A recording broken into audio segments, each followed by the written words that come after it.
ಬೆಂಗಳೂರಿನ ಪ್ರತಿಷ್ಠಿತ ಎನ್ಎಂಕೆಆರ್ವಿ ಕಾಲೇಜಿನಲ್ಲಿ 2 ದಿನಗಳ ಕಾಲ ಕನ್ನಡ ಹಬ್ಬವನ್ನು ಆಚರಿಸಲಾಯಿತು. ಮೊದಲನೇ ದಿನದ ಸಂಭ್ರಮಾಚರಣೆಯಲ್ಲಿ ಪುಸ್ತಕ ಬಿಡುಗಡೆ ಹಾಗೂ ರಾಜ್ಯ ಮಟ್ಟದ ಸ್ಪರ್ಧೆ ಕಾರ್ಯಕ್ರಮಗಳನ್ನು ಹಮ್ಮಿಕೊಳ್ಳಲಾಗಿತ್ತು.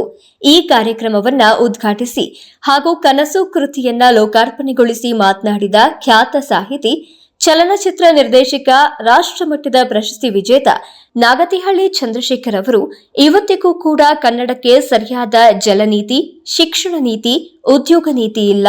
ಇದಕ್ಕೆ ಮುಖ್ಯ ಕಾರಣ ನಮ್ಮನ್ನ ಆಳುವವರ ಇಚ್ಛಾಶಕ್ತಿ. ಇತರರನ್ನ ದೂರೋದನ್ನ ಬಿಟ್ಟು ನಾವೇನ್ ಮಾಡಬಹುದು ಅಂತ ಚಿಂತಿಸಬೇಕು.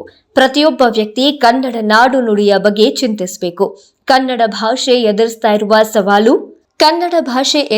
ಇರುವ ಸವಾಲು ಹಾಗೂ ಕನ್ನಡ ಭಾಷೆಯನ್ನ ಉಳಿಸುವ ನೈತಿಕ ಹೊಣೆ ನಮ್ಮದಾಗಬೇಕು ಅಂತ ತಿಳಿಸಿದ್ರು.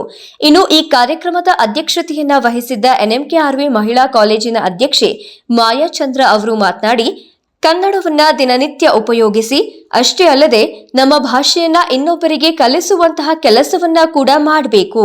ಇನ್ನು ವೇದಿಕೆಯಲ್ಲಿ ಜಯನಗರದ ಎನ್ಎಂಕೆಆರ್ವಿ ಮಹಿಳಾ ಕಾಲೇಜಿನ ಪ್ರಾಂಶುಪಾಲೆ ಡಾಕ್ಟರ್ ಸ್ನೇಹಲತಾ ಜೆ ನಾಡಿಗರ್ ಕೂಡ ಈ ವೇಳೆ ಉಪಸ್ಥಿತರಿದ್ದರು. ಬೆಂಗಳೂರಿನ ಅಭಿನವ ಪ್ರಕಾಶನ ಹಾಗೂ ಭಾರತೀಯ ವಿದ್ಯಾಭವನವು ಪುಸ್ತಕ ಪ್ರದರ್ಶನ ಮತ್ತು ಮಾರಾಟ ಸಹಕಾರವನ್ನ ನೀಡಿತು.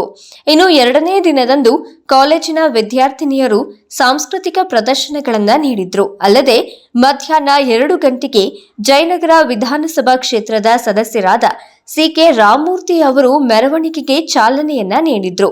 ಈ ಮೆರವಣಿಗೆಯಲ್ಲಿ ಸುಮಾರು 2,000ಕ್ಕೂ ಹೆಚ್ಚು ವಿದ್ಯಾರ್ಥಿನಿಯರು ಪಾಲ್ಗೊಂಡಿದ್ದು ಕರ್ನಾಟಕದ 31 ಜಿಲ್ಲೆಯ ವಿಶೇಷತೆಯನ್ನ ಪ್ರತಿನಿಧಿಸಿದ್ರು.